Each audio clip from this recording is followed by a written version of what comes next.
கரூரில் தமிழக வெற்றிக் கழக தலைவர் விஜயின் அரசியல் கூட்டத்தில் ஏற்பட்ட கூட்ட நெரிசல் சம்பவம் 39 உயிரிழப்புகளை, அதில் 9 குழந்தைகள் மற்றும் 17 பெண்கள் உட்பட ஏற்படுத்திய ஒரு மிகப்பெரிய பேரழிவாகும். இதற்கு திமுக அரசின் முன்னெச்சரிக்கையற்ற நடவடிக்கைகளும் நிர்வாக தோல்விகளும் முக்கிய காரணங்களாக அமைந்தன. முதலாவதாக, விஜயின் முந்தைய திருச்சி கூட்டத்தில் ஏற்பட்ட கூட்ட நெரிசல் குறித்து மதராஸ் உயர்நீதிமன்றம் கவலை தெரிவித்து பொது கூட்டங்களுக்கு கடுமையான வழிகாட்டுதல்களை அமல்படுத்துமாறு அரசுக்கு உத்தரவிட்டு இருந்தது.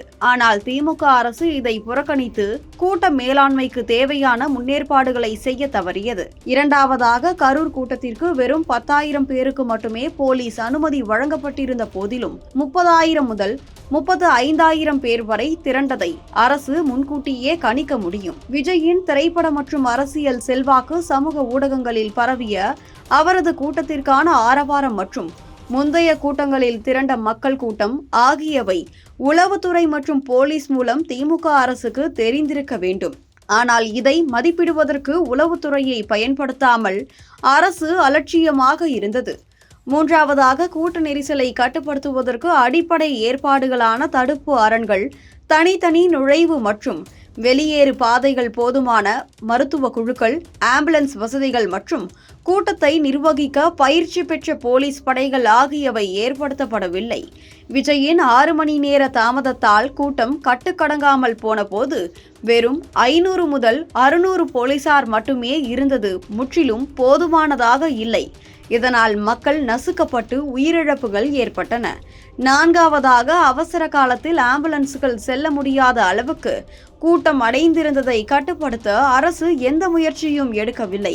இது மருத்துவ உதவி தாமதமாக கிடைப்பதற்கு முக்கிய காரணமாக அமைந்தது. திமுக அரசு இந்த சம்பவத்தை முன்கூட்டியே கணிக்க தவறியதற்கு 3 முக்கிய காரணங்கள் உள்ளன. 1. அரசியல் பாரபட்சம். திமுக அரசு எதிர்க்கட்சிகளின் அல்லது புதிய அரசியல் கட்சிகளின் கூட்டங்களை கண்டிப்பாக கண்காணிக்காமல் வெறும் அனுமதி வழங்கி பொறுப்பை தவிர்க்க முயன்றது. விஜயின் கட்சி திமுகவுக்கு அரசியல் எதிரியாக உருவாகலாம் என்பதால் கூட்டத்தின் தாக்கத்தை குறைத்து மதிப்பிடுவதற்கு அரசியல் உள்நோக்கம் இருந்திருக்கலாம். 2. உளவுத்துறை மற்றும் நிர்வாக தோல்வி. விஜயின் கூட்டத்திற்கு வரவிருக்கும் மக்கள் திரளை மதிப்பிடுவதற்கு உளவுத்துறையை திறம்பட பயன்படுத்தவில்லை. மேலும் முந்தைய கூட்டங்களின் அனுபவங்களில் இருந்து பாடம் கற்காமல் கூட்ட மேலாண்மைக்கு தேவையான வழிகாட்டுதல்களை அமல்படுத்துவதில் நிர்வாக சோம்பேறித்தனம் காட்டியது. 3. பொது பாதுகாப்பு மீதான அலட்சியம்.